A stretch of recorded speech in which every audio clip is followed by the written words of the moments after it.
महाविकास आघाडीमध्ये सुरू असलेली खलबतं आपण बघितली। मात्र आता बातमी आहे मनसेच्या गोटातून मशिदीवरील भोंग्यांना विरोध करणाऱ्या राज ठाकरे यांच्या पक्षाची आता मुस्लिम विरोधी भूमिका मवाळ झाली आहे। महाविकास आघाडीकडे जाणारी मुस्लिम वोट बँक आपल्याकडे खेचून घेण्यासाठी मनसेचे प्रयत्न सुरू आहे। मनसे नेते दिलीप धोत्रे यांनी मुस्लिम बांधवांसाठी पंढरपूरहून अजमेर यात्रेचा आयोजन केलेला आहे। तर यावरून मनसेला सुबुद्धी सुचल्याचं म्हणत संजय राऊतांनी खोचक टीकाही केली आहे।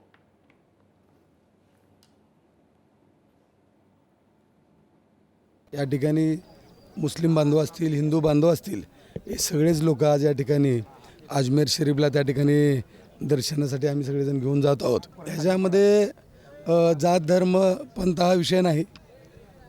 अजमेर शरीफांवर प्रचंड श्रद्धा आहे। त्यांना कोणत्याही भूमिका असण्याचं कारण नाही,